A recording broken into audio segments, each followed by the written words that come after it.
നമസ്കാരം. ഹൂത്തികളുടെ പോരാട്ട വീര്യത്തിന് മുന്നിൽ അമേരിക്ക ഒരിക്കൽ കൂടെ പരാജയപ്പെട്ടു. അമേരിക്കയുടെ പേര് കേട്ട യുദ്ധക്കപ്പലായ USS ഹാരി എസ് ട്രൂമാനെ ഹൂത്തികൾ ചെങ്കടലിൽ നിന്നും കെട്ടുകെട്ടിച്ചിരിക്കുന്നു. ഒരു മണിക്കൂർ മുമ്പാണ് വളരെ പ്രധാനപ്പെട്ട ഒരു വാർത്ത പുറത്തു വന്നത്.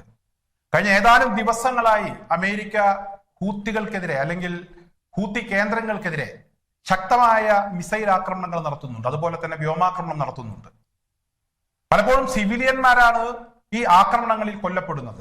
ഈ സമയങ്ങളിലൊക്കെ ഹൂത്തികളുടെ ഭാഗത്തു നിന്ന് അമേരിക്കക്കെതിരെയും അതുപോലെ തന്നെ ഇസ്രായേലിനെതിരെയും ഒക്കെ ശക്തമായ തിരിച്ചടികളും ഉണ്ടാകുന്നുണ്ട്.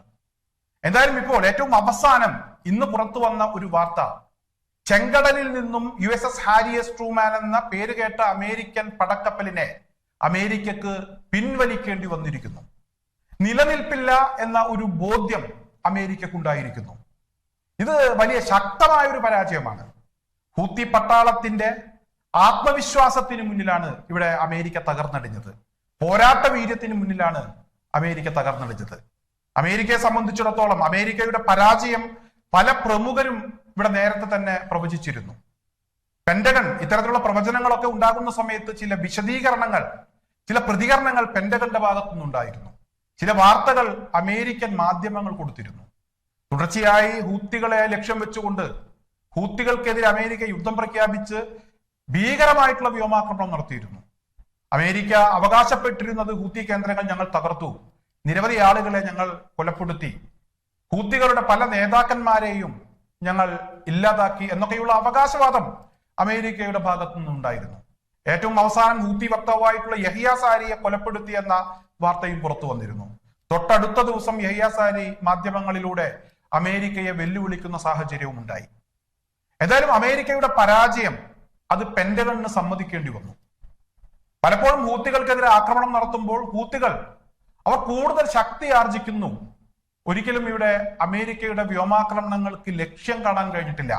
ഇനിയും ഭീമമായ തുക ചെലവഴിക്കാൻ കഴിയില്ല എന്ന ഒരു വിശദീകരണം പെന്റഗണിന്റെ ഭാഗത്തു നിന്നുണ്ടായി. അതോടൊപ്പം തന്നെ അമേരിക്കൻ മാധ്യമങ്ങൾ ഈ വാർത്ത റിപ്പോർട്ട് ചെയ്യുകയും ചെയ്തു. ഇനി ഹൂത്തികളെ ആക്രമിച്ച് കീഴ്പ്പെടുത്തണമെങ്കിൽ ഒരു കരയുദ്ധത്തിലൂടെ മാത്രമേ സാധിക്കൂ, അല്ലാതെ ഹൂത്തികളെ ഇല്ലാതാക്കാൻ കഴിയില്ല എന്നതായിരുന്നു അമേരിക്കയുടെ ഏറ്റവും അവസാനം ഈ യുദ്ധവുമായി ബന്ധപ്പെട്ട്, യുദ്ധപരാജയവുമായി ബന്ധപ്പെട്ടുണ്ടായിട്ടുള്ള ചില പ്രതികരണങ്ങൾ. എന്തായാലും അങ്ങനെ നേർക്കുനേർ ഒരു യുദ്ധം ചെയ്യണമെങ്കിൽ ഒരിക്കലും അമേരിക്കക്ക് ഒറ്റയ്ക്ക് കഴിയില്ല. അതിന് യമനിലെ ഔദ്യോഗിക സേനയുടെ പിന്തുണ ഉണ്ടാകണം. അവരുമായി കൂടിച്ചേർന്ന് അമേരിക്കയുടെ സഹായത്തോടെ ഹൂത്തികളെ കീഴ്പ്പെടുത്താൻ മാത്രമേ കഴിയൂ, അല്ലാതെ കഴിയില്ല എന്നൊരു വിശദീകരണവും അമേരിക്ക ചെയ്യാൻ പോകുന്ന കരയുദ്ധവുമായി ബന്ധപ്പെട്ട് അമേരിക്ക അത്തരത്തിലൊരു അഭിപ്രായം പറഞ്ഞിരുന്നു. എന്തായാലും ഇത്തരത്തിൽ കരയുദ്ധത്തിനൊരുങ്ങുന്ന അമേരിക്ക ഏറ്റവും അവസാനം ഇപ്പോൾ USS ഹാരി എസ് ട്രൂമാനെ അവർക്ക് പിൻവലിക്കേണ്ടി വന്നിരിക്കുന്നു. ഹൂത്തികൾക്ക് മുന്നിൽ പരാജയം അവർ സമ്മതിച്ചിരിക്കുന്നു. നേരത്തെ പലപ്പോഴും അമേരിക്ക ഹൂത്തികൾക്കെതിരെ യുദ്ധം പ്രഖ്യാപിച്ച് ഇറങ്ങി പുറപ്പെട്ട് പരാജയം സംബന്ധിച്ച് അവർ തിരിച്ചോടിയിട്ടുണ്ട്. അമേരിക്കയെ സംബന്ധിച്ചിടത്തോളം അവർ പരാജയപ്പെട്ടു അല്ലെങ്കിൽ അവരെ കെട്ടുകെട്ടിച്ചു എന്ന വാർത്തയ്ക്ക് വലിയ പുതുമയൊന്നുമില്ല. നേരത്തെ പലപ്പോഴും അതുണ്ടായിട്ടുണ്ട്. സൗദിയെ സഹായിക്കാമെന്ന് പറഞ്ഞ് ഹൂത്തികൾക്കെതിരെ യുദ്ധം പ്രഖ്യാപിച്ച് നേരത്തെ അമേരിക്ക രംഗത്തെത്തിയിരുന്നു. എന്നാൽ പാതി വഴിയിൽ സൗദിയെ ഉപേക്ഷിച്ച് അമേരിക്കക്ക് പിന്മാറേണ്ടി വന്നു. അതോടൊപ്പം തന്നെ ചെങ്കടലിൽ ഇസ്രായേലിനെ സഹായിക്കുന്ന അല്ലെങ്കിൽ ഇസ്രായേൽ കപ്പലുകൾക്ക് സുഗമമായി സഞ്ചരിക്കാൻ ഞങ്ങൾ വഴിയൊരുക്കാം എന്ന് പറഞ്ഞ് അമേരിക്കയും ബ്രിട്ടനും സംയുക്തമായി രംഗത്തെത്തിയിരുന്നു. അന്നും യമനിലേക്ക് നിരവധി വ്യോമാക്രമണങ്ങൾ അമേരിക്കയും ബ്രിട്ടനും ഒക്കെ സംയുക്തമായി നടത്തിയിരുന്നു. എന്നാൽ ബ്രിട്ടനെയും അമേരിക്കയെയും കെട്ടുകെട്ടിക്കും വിധത്തിലുള്ള നീക്കങ്ങളാണ് അന്ന് ഹൂത്തികളുടെ ഭാഗത്തു നിന്നുണ്ടായത്. എന്നാൽ ഇപ്പോൾ പുറത്തു വരുന്നു, അമേരിക്ക ഒരിക്കൽ കൂടെ ചെങ്കടലിൽ നിന്ന് വാലും പൊക്കി ഓടി എന്ന ഒരു വാർത്ത. ഈ കഴിഞ്ഞ ദിവസങ്ങളിൽ അമേരിക്കയുടെ ഭാഗത്തു നിന്ന് യമനിലേക്ക് ഉണ്ടായത് ഭീകരമായിട്ടുള്ള വ്യോമാക്രമണങ്ങളാണ്. നിരവധി സിവിലിയന്മാർ കൊല്ലപ്പെടുന്ന ഒരു സാഹചര്യം ഉണ്ടായി. എന്തായാലും അത്തരത്തിൽ നിരവധി ആളുകൾ മരിച്ചു വീഴുന്ന ഒരു സാഹചര്യം ഉണ്ടായപ്പോൾ യമനിലെ ഹൂത്തികൾ അവർ പതറിയില്ല, അവർ ഒരിക്കലും ഭയപ്പെട്ടില്ല. അവരെ സംബന്ധിച്ചിടത്തോളം അവർ വർദ്ധിച്ച പോരാട്ട വീര്യത്തോടുകൂടി അമേരിക്കയെ നേരിട്ടു. തുടർച്ചയായി മിസൈലുകൾ ഉപയോഗിച്ചും അതുപോലെ തന്നെ ഡ്രോണുകൾ ഉപയോഗിച്ചും USS ഹാരി എസ് ട്രൂമാനെ അവർ ആക്രമിച്ചു. അതേസമയം അവർ ഇസ്രായേലിലെ നെവാറ്റിം എയർബേസിലേക്കും ആക്രമണം നടത്തി. അമേരിക്കയെ സംബന്ധിച്ചിടത്തോളം, ഇസ്രായേലിനെ സംബന്ധിച്ചിടത്തോളം ഹൂത്തികളുടെ ഭാഗത്തു നിന്ന് ഈ കഴിഞ്ഞ ദിവസങ്ങളിൽ ഉണ്ടായിട്ടുള്ള ആക്രമണങ്ങൾ അതിശക്തമായിരുന്നു. ഈ ആക്രമണങ്ങളെ ചെറുക്കുന്ന കാര്യത്തിൽ അമേരിക്കയും ഇസ്രായേലും പരാജയപ്പെട്ടു. എന്തായാലും ഹൂത്തികൾ കഴിഞ്ഞ ദിവസങ്ങളിൽ നടത്തിയിട്ടുള്ള മിസൈൽ അറ്റാക്ക് അത് അമേരിക്കക്ക് കൊണ്ടു അല്ലെങ്കിൽ USS ഹാരി എസ് ട്രൂമാന് കൊണ്ടു. കേടുപാടുകൾ സംഭവിച്ചിരിക്കുന്നു USS ഹാരിയസ് ട്രൂമാൻ ഈ ആക്രമണത്തെ തുടർന്ന്.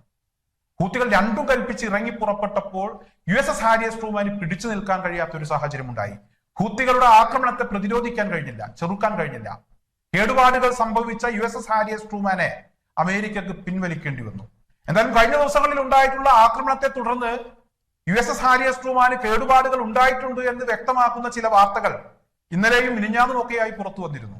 അതായത് USS ഹാരിയസ് ട്രൂമാനിൽ നിന്നും ഹൂത്തികളെ ആക്രമിക്കുന്നതിന് വേണ്ടി പറന്നു പൊങ്ങാൻ തയ്യാറെടുത്ത ഒരു ഫൈറ്റർ ജെറ്റ് അത് സമുദ്രത്തിൽ പതിച്ചു എന്നൊരു വാർത്തയാണ്.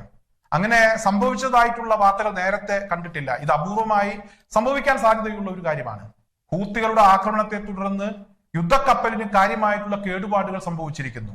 അതിനെ തുടർന്നാണ് ഇത്തരത്തിലൊരു അപകടം ഉണ്ടായത്. അമേരിക്കയെ സംബന്ധിച്ചിടത്തോളം കോടികളാണ് അമേരിക്കക്ക് നഷ്ടമുണ്ടായിട്ടുള്ളത്. ഇവിടെ ഈ വിമാനം കടലിൽ പതിച്ചതോടുകൂടി കോടികളുടെ നഷ്ടമുണ്ടായി. തുടർച്ചയായി MQ-9 ഡ്രോണുകളെ ഹൂത്തികൾ വെടിവെച്ചിടുന്നു. അതിന്റെ ഭാഗമായി വലിയ നഷ്ടം അമേരിക്കക്ക് നേരത്തെ ഉണ്ടായിട്ടുണ്ട്. ഈ കഴിഞ്ഞ ദിവസങ്ങളിലൊക്കെ MQ-9 ഡ്രോണുകളെ ഹൂത്തികൾ വെടിവെച്ചിടുന്നുണ്ട്. എന്തായാലും ഇത്ര വലിയ ഒരു നഷ്ടം മറ്റു വഴികളിലൂടെ സംഭവിച്ച ഒരു സമയത്താണ് ഒരു ഫൈറ്റർ ജെറ്റ് അത് സമുദ്രത്തിൽ പതിക്കുന്നത്. എന്തായാലും അത് അത്തരത്തിലൊരു നഷ്ടം അമേരിക്കക്ക് ഉണ്ടായത് USS ഹാരിയസ് ട്രൂമാനെ ഹൂത്തികൾ നിരന്തരം ആക്രമിച്ചതിന്റെ ഭാഗമായിട്ടാണ്. ഈ ആക്രമണത്തിൽ കേടുപാടുകൾ സംഭവിച്ച USS ഹാരിയസ് ട്രൂമാനെ ഇപ്പോൾ അമേരിക്കക്ക് പിൻവലിക്കേണ്ടി വന്നിരിക്കുന്നു. ഇത് ഹൂത്തികൾക്ക് മുന്നിൽ അമേരിക്കക്ക് സംഭവിച്ചിട്ടുള്ള ഏറ്റവും വലിയ ഒരു പരാജയം തന്നെയാണ് എന്നാണ് ഇന്ന് 1 മണിക്കൂർ മുമ്പ് പുറത്തു വന്നിട്ടുള്ള ആ വാർത്തയിൽ നിന്നും നമുക്ക് മനസ്സിലാക്കാൻ കഴിഞ്ഞിട്ടുള്ളത്.